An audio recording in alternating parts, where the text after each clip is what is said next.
Hello and welcome to Glitch Cube, we're a gaming podcast, and each week we take a deeper look into the art of video games. As always, I'm Christian. And I'm Chris. And welcome back, everybody. Thank you guys so much for joining us once again as we dive further into the world of games. So this week we are going to be tackling an idea that is being shared across media, and it's something that's very commonplace nowadays. We see it everywhere across movies, games, you name it, it's happening. They take the most sweetheart idea and turn it into a gritty reboot to try and, be a little edgy. It's a little edgelords there. It's weird, but it's interesting. I think, honestly, actually, I forgot to bring this up with you earlier when we were talking, just, off mic. But probably the grittiest reboot that I have seen to date, I don't know if you've heard of this, but the Winnie the Pooh movie. Oh, no. That got a 2%. Did it really? It's bad. It's bad. What about Winnie's Hole? Oh, God, no. Have you seen that? No, I haven't. Winnie the Pooh is a parasite, and you're inside of them. Oh, God. Talk about gritty reboot. There you go. But yeah, no, if people don't know, there's a horror movie out there. It's a brand new horror movie. It's Winnie the Pooh. And Christopher Robin, forgot about his friends. And so they turned to cannibalism instead. Yeah, that's the thing. It's weird as hell. But no, gritty reboots are so commonplace, especially in movies, I would say. We see it so many different times when it comes to, even look at Batman. Batman's gone through a really crazy reboot. And for the better, some of them are good. Some are a little less good, right? We have the freaking Power Rangers getting a crazy gritty reboot back and not too long ago, about 6 years ago nowadays. So it's very, very interesting to see what they come up with. Teenage Mutant Ninja Turtles now looks all crazy. It looks pretty cool, but just weird stuff. And then they keep trying to bring back Fantastic Four. They just need to stop. And apparently they're making another one after again. Yeah, they're trying again. They just keep trying for some reason. They just need to give up on Fantastic Four, honestly. It just doesn't work. It's never really interesting. But like I said, sometimes it could be for the better or for the worse. And some of the ideas that they come up with are really, really out there, where it's a complete departure from what the original media source was, or for today's episode, what the original game was. And, probably the game that really made us bring this up is, you beat it already, and I'm playing it right now, but Final Fantasy 16 is, we would say probably a gritty, it's like a gritty sequel or a gritty new addition to the Final Fantasy franchise. This is the first time that a Final Fantasy game has been rated M for mature. And it's bloody, they curse, there's murder, death, plot, there's so much in this game. And I absolutely love it and I'm here for it, but I know a lot of people are saying it's just Game of Thrones, Final Fantasy version. That's okay. I'm okay with it. I'm liking it. I didn't like Game of Thrones, but I love this. If they made a show out of this, I'd watch it because it's freaking rad. But it's just interesting to see what they're willing to do nowadays and what kind of changes they're willing to make with their games, and to keep a franchise alive or to just bring it back from the dead. And sometimes it takes a big splash to bring something back. It could be the game that just gets people talking about the franchise once again, and then they can come back and make another one that's not as gritty and more true to the original source and everything, right? It almost feels like it's just an attention grabber to be like, hey, remember this? And then they give us something normal again. So, all right, there's a lot out there for sure. I think that's the thing, is that they just want to test the waters to see if people are interested in it, rather than just posting on social media so what do you guys all think of this? And see what people think, because creating a reboot and trying to guess if the current generation or current, interest pool would like that. Because, I feel like reboots, and this is beyond games too, when you're rebooting something, you're either going to stick to older, the original, and maybe just Hmm. kind of help it move into the next generation, or you just create something totally like insane and different. Like Right. for me, I feel like a good reboot, or a reboot done right, Cobra Kai. I Oh thought yeah, I that's thought great. that was able to blend old with new so damn well that I was Karate Kid was okay back in the day, like wax on, wax off, whatever. But What, you didn't like Daniel-san?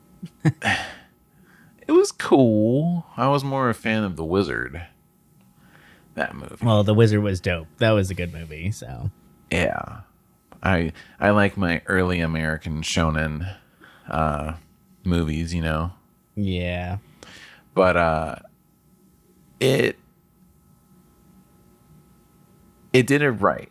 And I saw some people bring up like, oh, well, Twin Peaks did it too, and I'm like, I don't know. I know people said they like season three. Yeah, and I It don't know was about like interesting. it's different, It right? it did something new, and I think it did it well. But I was kind of hoping for the old, and you know, it's still better than a lot of other reboots out there. Think about like, oh god, there was one recently that Netflix really screwed up, and I mean, Netflix is like the kings at screwing up these kind of things sometimes. Like, Well, one that was a deep cut for me was Ultraman. I don't like the new Ultraman. oh, It I ruined it forgot for about me. that. I'm not a big fan of that 3D animation, and I'm an Ultraman fan. I have the original box set, right? Like I love Damn. that show. Yeah, I still have all those DVDs. Like they're just sitting in a box right now. But like I really do enjoy that show a lot, and it holds a good like a special place in my heart. Like my nostalgia brain fires off every time I hear about it. But that new one, I don't know. There's something about it. I just couldn't get into it, and Netflix does that all the time. Like I feel like they have so much stuff that they just try and make edgy just to be edgy, and I'm just like, stop sometime. But like every once in a while, they swing for the fences and they get a really big hit. Like look at Arcane. Arcane was amazing, and Hmm. they took it from just like a weird, just a concept of Riot game character. So like at least they're trying, I guess, right? Like Yeah. can't all be Oh, winners. Godzilla versus Kong. Godzilla always gets cool reboots though. Yeah, that was a good movie. I just don't like Kong. Yeah, Kong sucks. You know what was cool though? Remember Yeah. Godzilla, like when we were kids, like that one from the early 2000s that was like, I don't know, I feel like Taco Bell had a really big ad presence with it. It was that weird, skinny, scaly kind of Godzilla. You're making it's man. If people could see my face right now, What? no. Godzilla 2000. Are you serious? Hell yeah, dude. It was so cool and edgy. Like, oh, Uh, hell yeah. there's actually a Japanese Godzilla movie. I think it was like Godzilla Destroy All Monsters that came out after that one. And they put that new American Godzilla from Godzilla 2000 in it. And the Japanese Godzilla killed it in like 30 seconds. Oh my God. Like they like Japan clearly said like that's not a real Godzilla, that's just a kaiju that was mistaken as one. And the real Godzilla just like manhandled that thing. It's so freaking funny. I'll have to look for that. Yeah, it's good. It's definitely worth checking out. So it's so fucking funny. Yeah, I totally forgot. Even just about that in general. And I was thinking, like, oh, what from the 2000s? And I'm like, oh, yeah, that one. And I mean, Star Wars, too, I guess, they tried to make the prequels kind of edgy and dark. And, I mean, episode one, screw that. But episode two, the emo Anakin, oh, I love that shit. Make him angry, make him mad. Like, it was cool, you know? But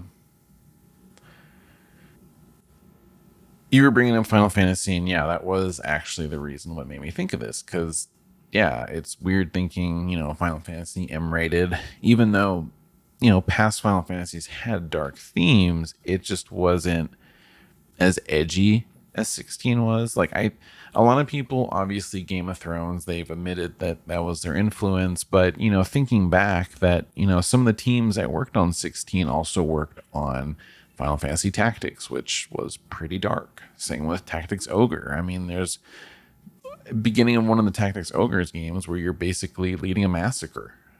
And Yeah, it's funny that like that's easy to forget, yeah.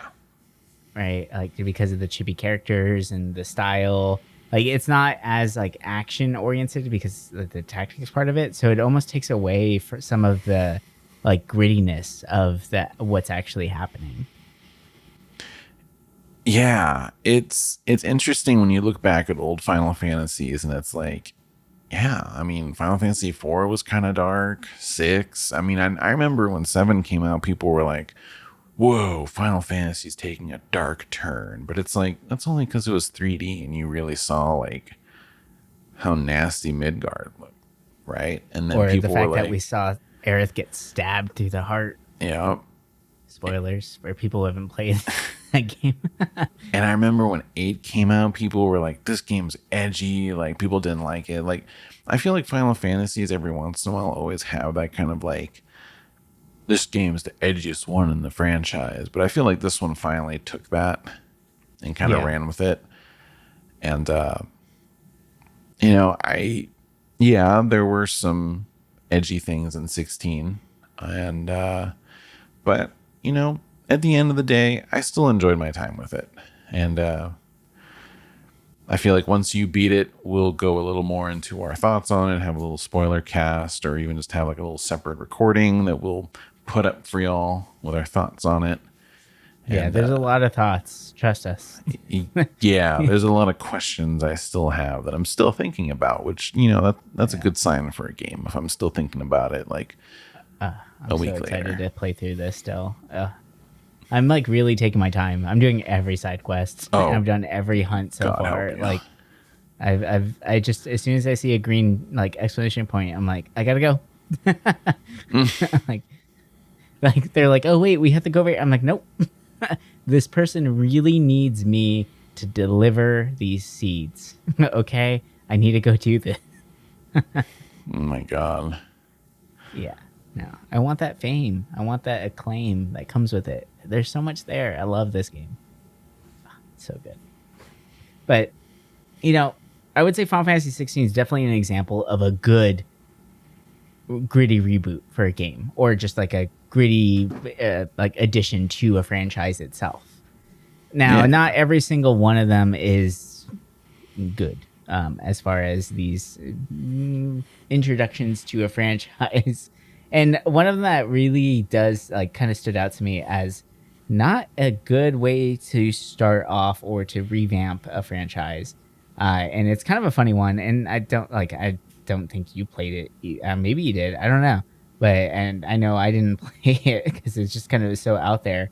But Bomberman Act Zero, Ooh. yeah, this is a thing. So like Bomberman, if those of you are familiar, and for those of you that aren't, I mean, it's a simple game where it's a top-down game where you drop bombs, they blow up in a cross pattern. You're trying to destroy obstacles that are in your way to take out your opponent, and it's all with like kind of cute, adorable graphics. Like the character, like Bomberman himself, is a very adorable like little character. The gameplay is rather simplistic. I actually remade Bomberman in Unity for the kids that I'll be teaching next month. It's just to kind of give them something like a nod to the past. But Act Zero is a full 3D, like the way that the Bombermen look, like they are just men that have like bombs and weird gadgets like bolted into them. Like it's this weird looking apocalyptic, like nightmarish version of Bomberman. And it's so bizarre and such a departure from the franchise itself. And I think that's something that like people need to kind of realize, like, yeah, it's a good, like it could be a good thing to do something a little bit more dark or edgy, or like a departure from the franchise to try and breathe life back into it. But when you go that far from the original source, it's kind of hard to really catch anyone's interest anymore, because new players are looking at it and just being like, Bomberman, like that's a name that people know, right? And so they just are like, that's not the game for me. And the people who love the Bomberman games originally, it's such a departure from the franchise that it probably like made them walk away from it, right? Like, so there's like a fine middle ground to find between this stuff. And oh my gosh, did this go so dark and weird for that franchise? Threw me off. It was in an era that like they were trying to reboot a lot of older titles and trying to make them give them some more attitude, right? I mean, it's the 360 era, which quite a few of the games we're going to be talking about are from that era, because, that was a time like, 3D graphics are finally decent. They're not as blocky as the PS2 and they run better. So why not make things just look cooler?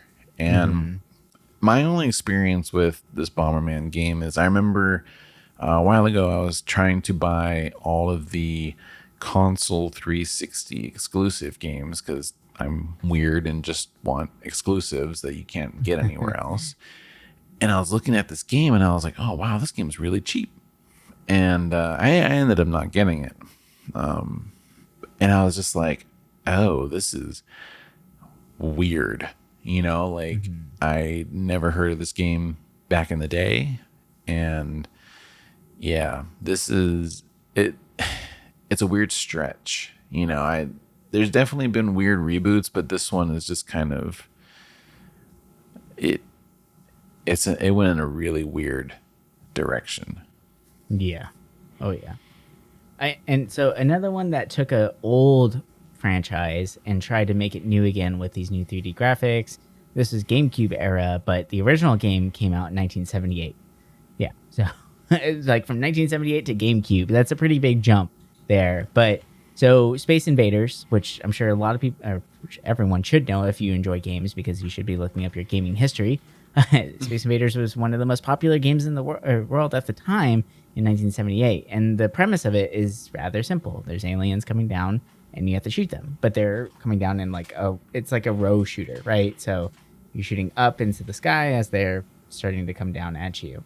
So there's a game that came out much later called Space Raiders, which is the spiritual successor to Space Invaders. That is a full, dark version of this game where you're basically in a bunch of roads or alleys and you're at the end of it, and the aliens and monsters are coming down the street at you, and you're a person with a gun and you have to go back and forth and shoot them. And you have abilities attached to it and things like that. And it's once again, it's such a big jump where it's, I guess you could say that due to the pixel art back in the day, maybe this is exactly what they wanted Space Invaders to be, right? Maybe this is the idea that they had. I don't know, right? Maybe, but they didn't have the graphics to actually make it happen, where we always thought it was aliens flying down from the sky. Well, they didn't have 3D graphics to make it look like they were on the same street as you, right? So this could be the actual original intent for this game, and it's weird. Oh, this is terrible. It doesn't look good, and it's kind of rough to look at, honestly. But yeah, if you want to check it out, it's on GameCube. I mean, there you go.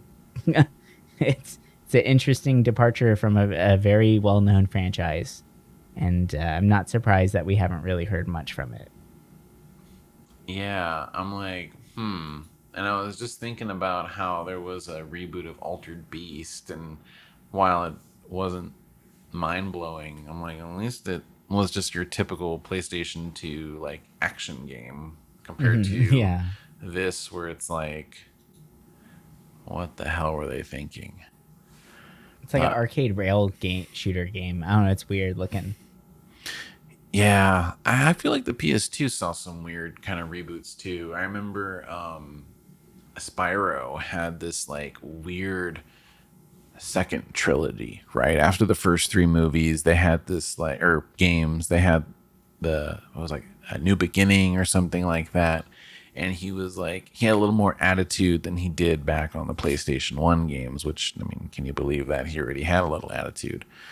But What? They made mascots with attitude? yeah, toe tapping, head shaking, and what's Tribal tattoo rocking. and like, oh god, and I mean, these games had Elijah Wood as Spyro, freaking David Spade was in there, Gary Really? Oldman, yeah, like it was kind of weird. I mean, these aren't bad games either. I've played one of them. I think it was the second game in that trilogy, and yeah, I mean, they were okay. You know, I would say probably maybe like a 6 or 7 out of 10. Hey, that's not bad. That's not too bad. Yeah, they're definitely more action-oriented Spyros versus, they're more easy, friendly first 3 games. But yeah, I feel like for me, another reboot around this time that kind of stuck out to me was Tomb Raider. Oh, And yeah. I remember when this came out. I mean, Tomb Raider had a bunch of kind of small reboots. I feel like they remade one with slightly better graphics, and then they were always trying to make Tomb Raider relevant again. And then with this reboot, when it first came out, I remember people were interested in it because, I mean, her model looked really good. Granted, she looked totally different. It wasn't the Laura Croft that we were all used to. You mean If you know what I no? mean. Yeah. I think we all do. Yeah. Yeah.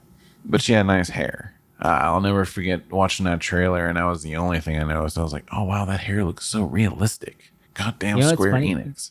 The hair looked fantastic, but what really tripped me out the most about that game was if you walk down a really tight hallway, it was one of the first games that did this, where every once in a while you're running down the hallway, she'll kind of reach her hand out and touch the wall. Like Oh, I forgot about that.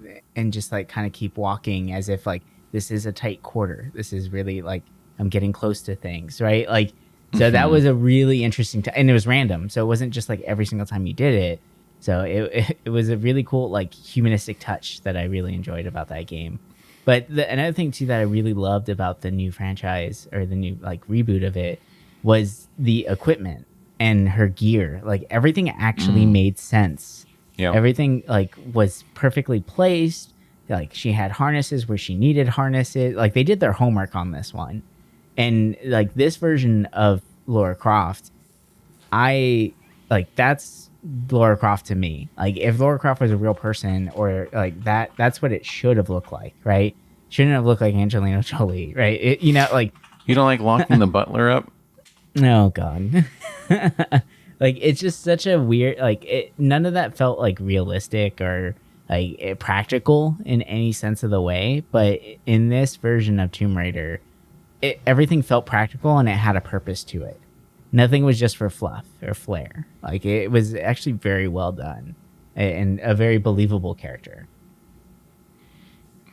Yeah, and I remember when this came out, it got a lot of heat because the death scenes were kind of intense. A lot of people were like, oh, this game is misogynistic because it's like you see this woman just get massacred or murdered. And I'm just like, that's a death scene, dude. Like, She did get impaled a lot, though. yeah, I'll never forget missing a jump in the water. It's just, you see her like swimming and out of nowhere, it's just impaled on a rock. And I'm like, what the fuck?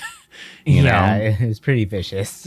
But that reboot was great. I actually really liked it. I haven't played the other 2 games in that trilogy, even though I've heard pretty good things about them. But in the backlog, it'll get there at some point. But that'd be a fun revisit for us because I haven't played those ones either. So and supposedly they're rebooting Tomb Raider again. Since I know Amazon bought the license for it. So, and I think interesting. the director for it, oh my God, I forgot what she did. It's out there for people that are interested. But yeah, Amazon's looking into making it a cinematic universe. Oh, okay. So imagine Marvel, but Tomb Raider somehow. I don't understand it. Maybe Lara Croft will meet Nathan Drake, and it'll just be endless That's what Tomb I was Raiding. thinking because they just did the Tom Holland version, but that's Netflix. Plus, like, I don't know, that Uncharted movie's kind of lame. It was all right. It was all right. Mark It was a Wahlberg. movie. We need an older guy that for was that. that role didn't make any sense for him. But They made that character a little too like part of the action. yeah, And he was never that in the games. yeah, it was kind of odd. But yeah, Tomb Raider, man. They should have put like Sylvester Stallone in that role. That'd been awesome. Oh God, Hell yeah. Instant imagine. hit.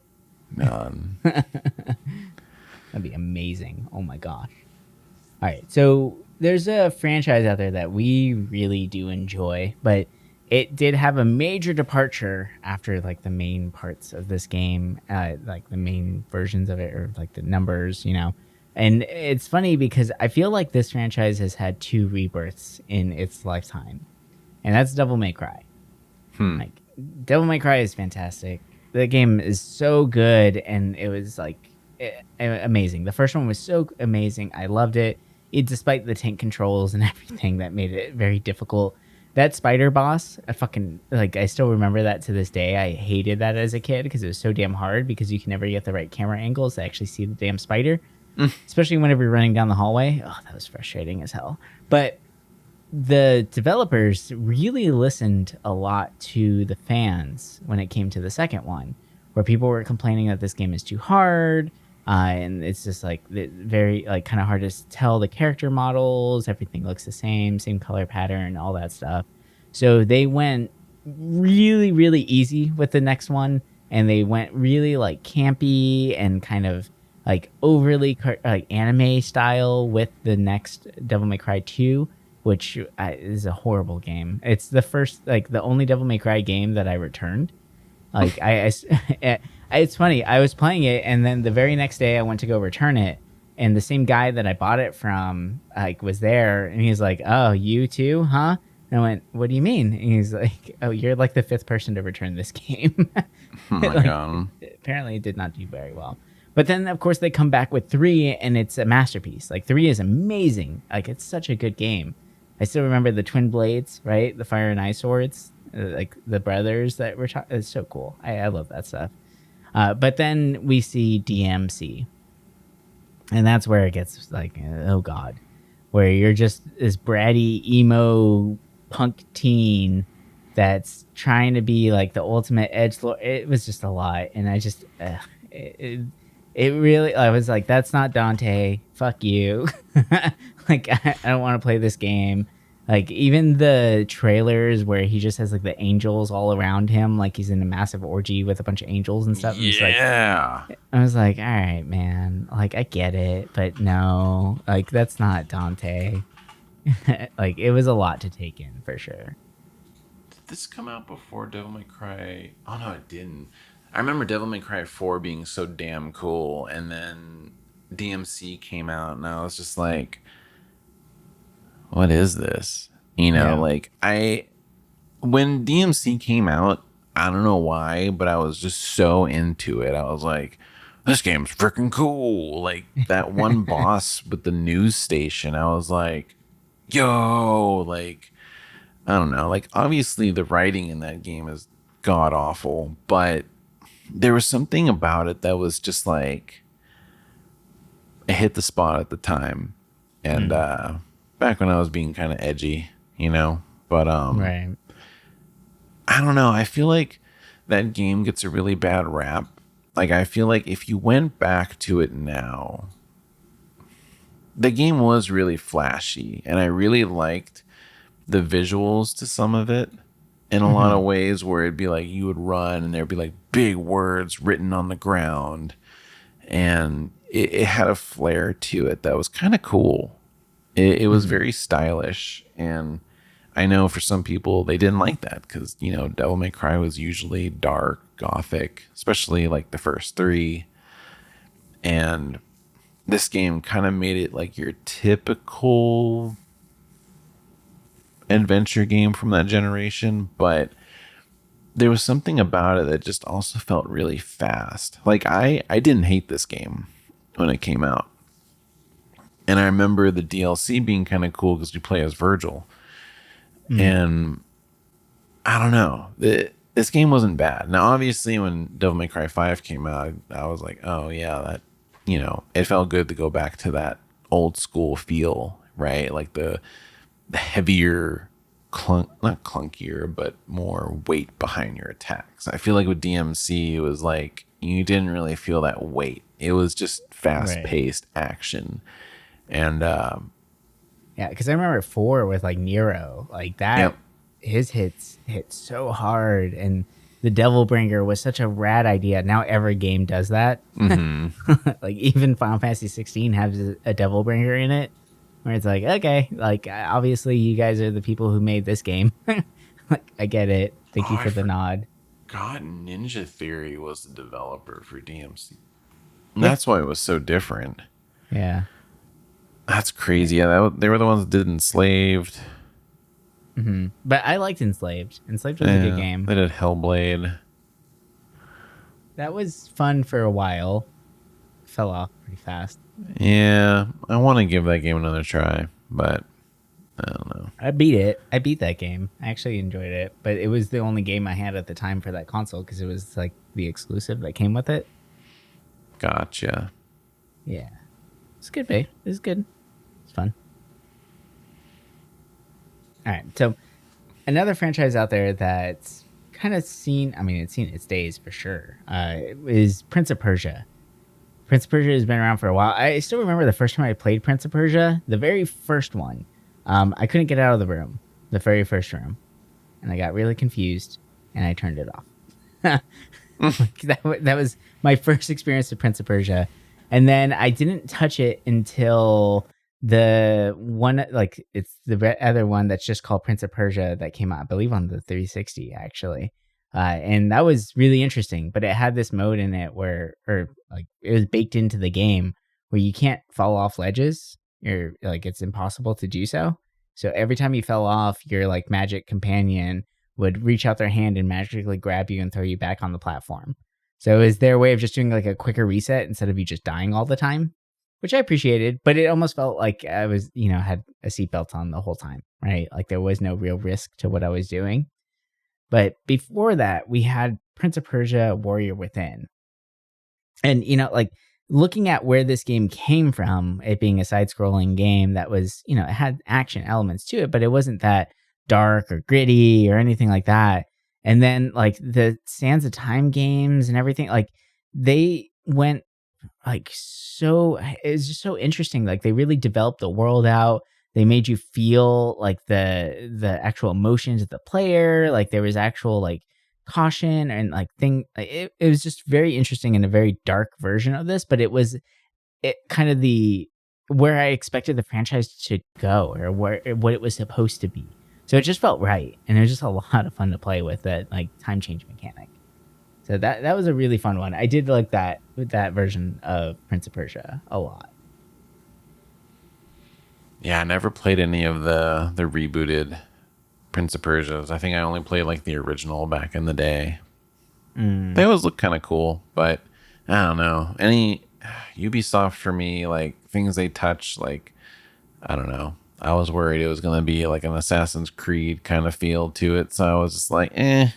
Yeah, I mean you can feel that vibe in there for sure. But like it was pretty gory, right? Like you can just go up and cut people's heads off and stuff like that mid fight, which is pretty cool. Especially Ooh. for this time, like that was pretty intense, right? Like it wasn't like we had some games that were gory like that, but this was more of like I would say a mainstream game that went pretty far with it. And like the attacks felt really brutal, everything felt really good, and like the character design itself is really really cool. I like whenever he goes to like his dark like shadow mode or whatever, his like god version. It's Mm. pretty dope actually. So, like I like this one a lot. It was fun. Dialing it back a little bit.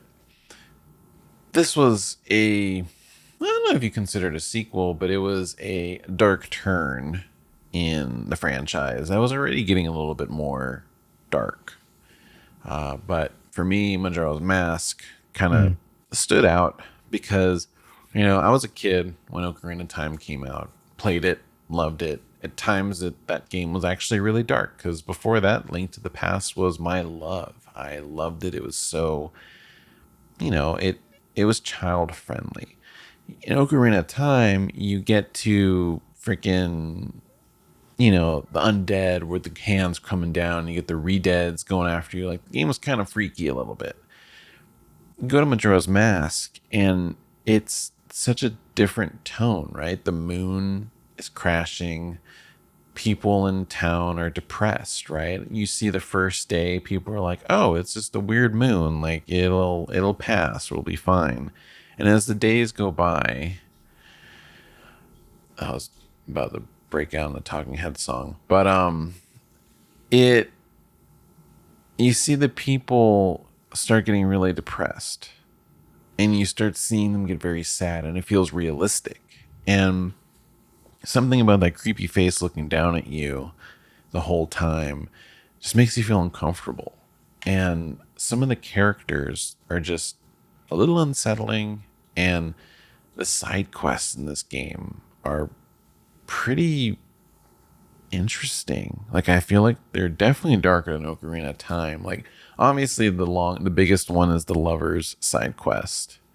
And if you mess up, it gets pretty sad, right? You see them depressed, and it's a bummer. But there's a lot of sadness in this game.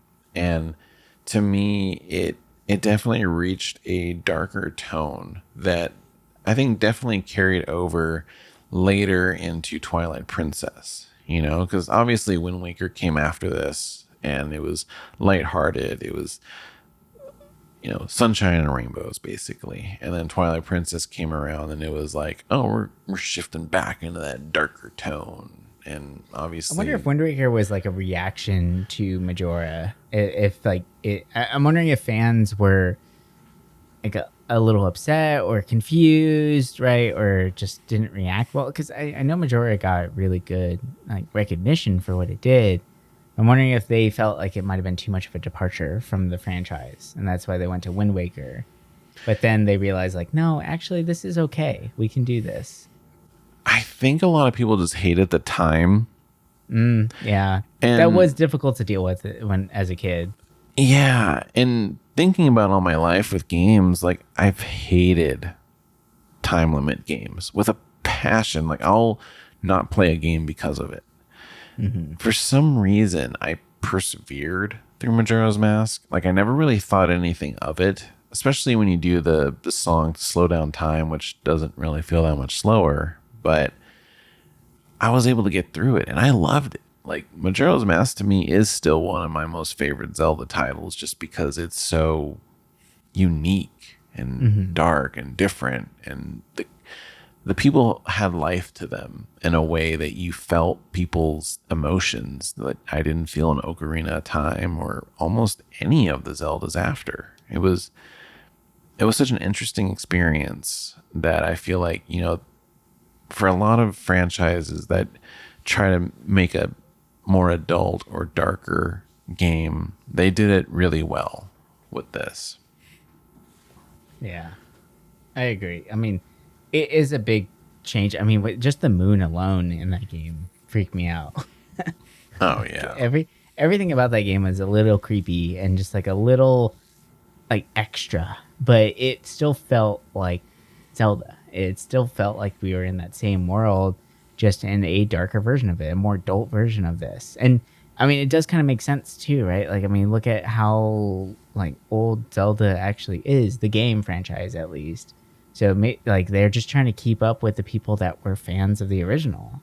And as they get older, the franchise it gets older and it gets more adult, and things grow that way. And we see the same thing with all of these franchises, really. Like, yeah, sure, you can pull at nostalgia and kind of get people to play that way, but if you want to keep a franchise alive, you have to update it, and keeping it alive with the original fan base is an easy way to do so. So you just kind of make things age with us, and we'll continue playing them. I mean, we see it all the time with a bunch of games. So it's I don't know, it just makes sense. And Majora's Mask was a really interesting game. I never actually went through and finished that game, so I do really want to. It's just the time mechanic really gets to me and can get really frustrating really fast. Mm-hmm. So, a title that really stuck out to me, and this is definitely one of those reboots that, while loved by a good chunk of people that played it, like it has a very strong cult following. If you're ever looking for hidden gems in that 360 PS3 era, this is usually one of the ones that are top of the list. So I wouldn't really call it a hidden gem anymore, but it did fly under the radar because the franchise was never really that interesting. I don't know. To me, they always just seemed like copy paste kind of games after the first one, but the Spec Ops franchise, tactical shooters that, at the time were kind of big, more so on computer, but there was a bunch of them on the PlayStation 1, and I have them. I haven't played them. I've always been curious about the older ones, but Spec Ops The Line was an experience. And I know during this time, a couple of the war games tried to touch on darker subjects, right? You look at Call of Duty's Modern Warfare, where instead of painting, your character as the wartime hero, like we need to take down the enemy, you start seeing like, oh, there's a darker side of the war, and maybe I'm not the hero. And we didn't really feel that until Spec Ops The Line, where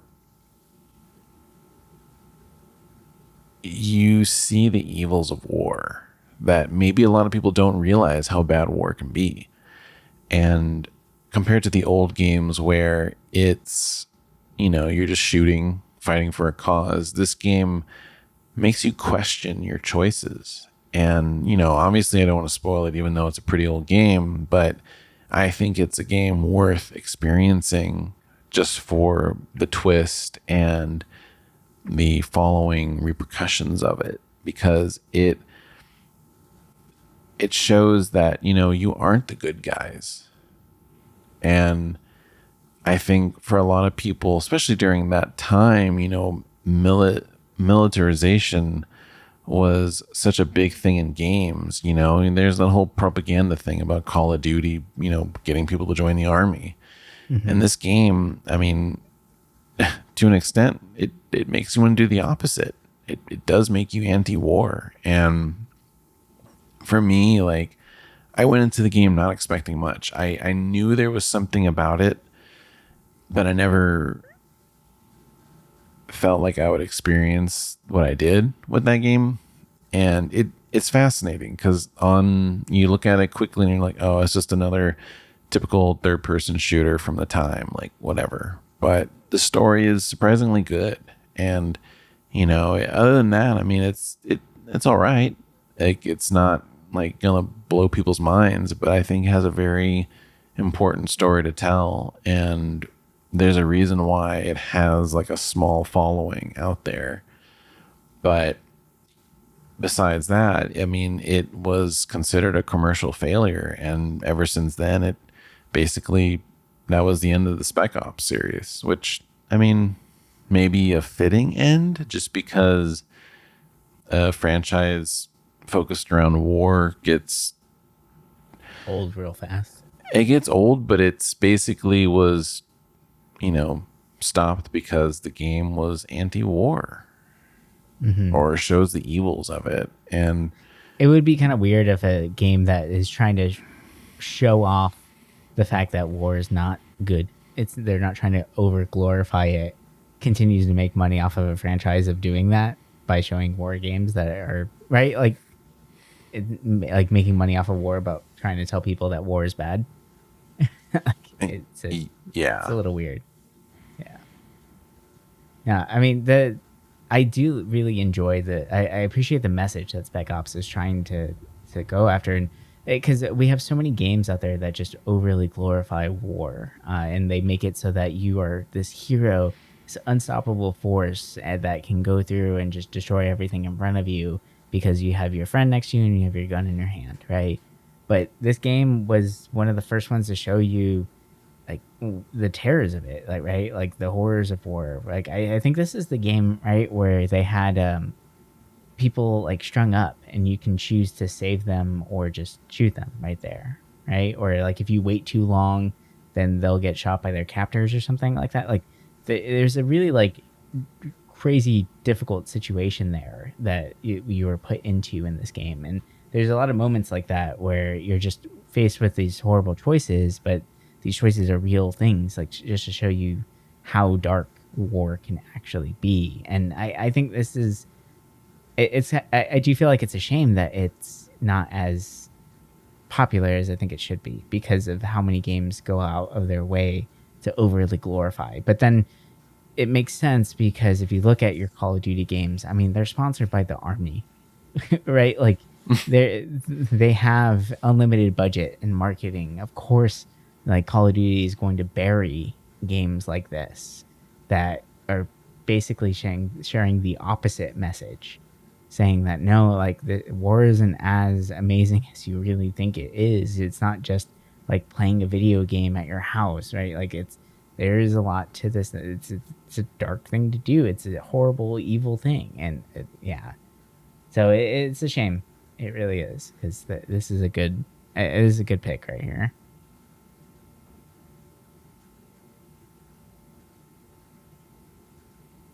All right. Well, I think that's going to do it for us this week. Hope you guys enjoyed a little conversation here on gritty reboots that different video game franchises, and that we've shown you there's a lot, and there's a lot of games that we didn't even really like touch on. I mean, it's some games that are super silly, some that take it really interesting, like in a very dark direction or a more serious tone. I mean, I mean, there's even Sonic with Shadow the Hedgehog, who now all of a sudden has a gun and curses. Like, okay, that's interesting departure, but you know, Hell yeah. it's something different there. And there's a lot of these titles that really try and push the envelope, and it seems like it's doing one of two things. It's either just trying to get us to talk about that franchise once again, to bring it back to the people and make them pay attention to it once again, or it's trying to age with its audience. It knows that it has a niche group of people that are really into it, and they are now older, so they don't want to play that same game anymore. So why not give them something a little bit more adult or mature?